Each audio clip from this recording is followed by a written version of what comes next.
সেই হিসেবে আমি বলবো যে আমরা 53 বছর যাদের স্বাধীনতার পরে ক্ষমতায় দেশ পরিচালনা দেখেছি, এরা আবার ক্ষমতায় আসার পরে তাদের থেকে নতুন আরো কোনো ভালো কিছু পাওয়ার আশা, এটা একটা অসম্ভব কথা।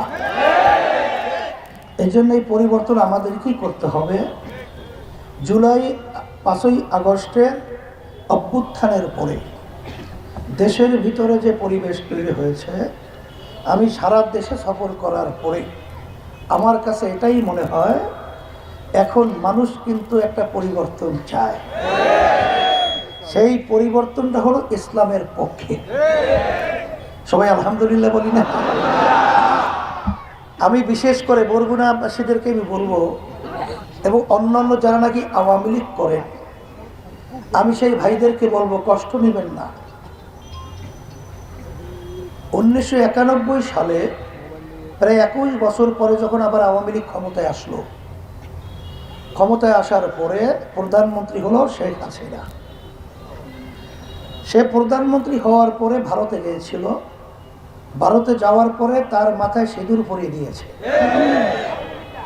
মুসলমানের মাথায় সিঁদুর পরাবে, এটা তো আমাদের একটা আলোচনার বিষয় ছিল। এরপরে আমরা কি দেখলাম, আমাদের দেশের প্রধানমন্ত্রী, তাকে তারা সম্বোধন করে মুখ্যমন্ত্রী। এরপরেও কি আপনারা বোঝেন নাই যে আসলে ভারত কি চায়?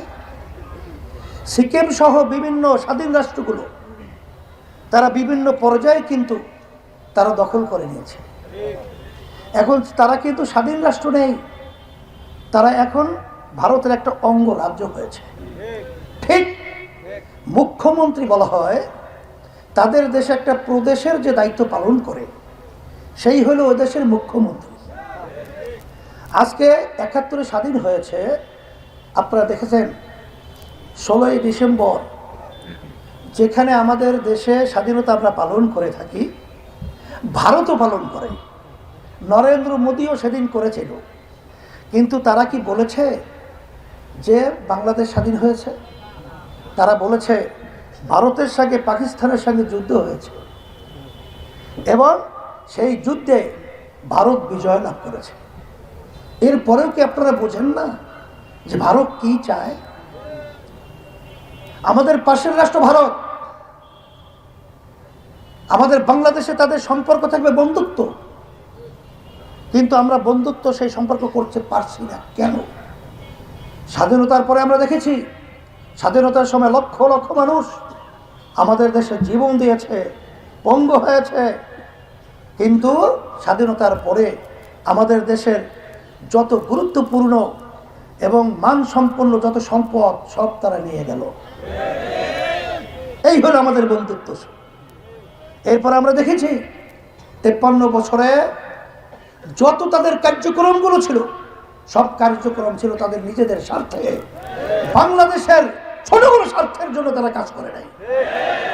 আপনারা দেখেছেন নরেন্দ্র মোদী এইবার যখন নাকি প্রধানমন্ত্রী এখনো শপথ গ্রহণ করে নাই, আমাদের দেশের প্রধানমন্ত্রী স্বঘোষিত আওয়ামী লীগ তো ভোট দিতে পারে নাই।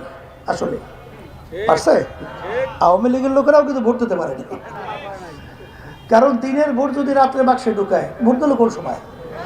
তা যাই হোক, এই প্রধানমন্ত্রী ভারতে গেল, সংসদের ভিতরে কোনো বিল উত্থাপন না করে, কোনো পাস না করে, জনগণকে না জানিয়ে 10টা চুক্তি করে এসেছে। সেই চুক্তি রাখা হয়েছে গোপন। সেখানে একটা চুক্তির ভিতরে আপনারা শুনেছেন যে ট্রানজিট বলা হয়, আপনি বাংলাদেশ থেকে অন্য দেশের ভিতর থেকে অন্য দেশে যাবেন, এই দেশটা যে মাঝখানে ব্যবহার করবেন, এই রাস্তাটাকে ট্রানজিট বলা হয়। এটা আন্তর্জাতিক বৈধ।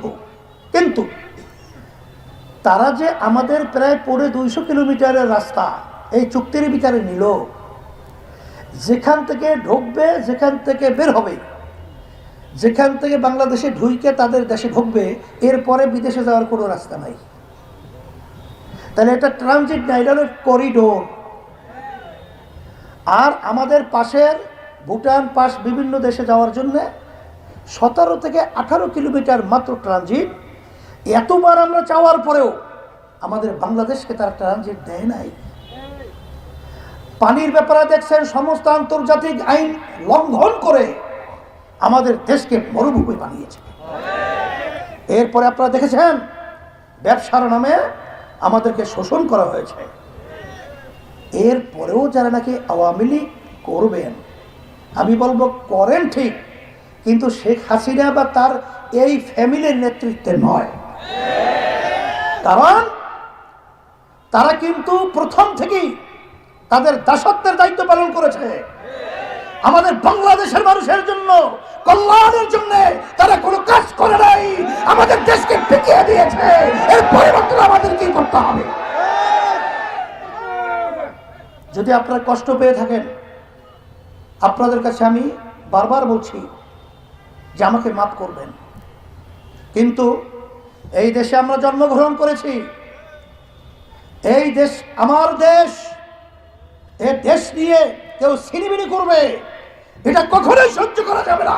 এর পরিবর্তন আমাদের কি করতে হবে?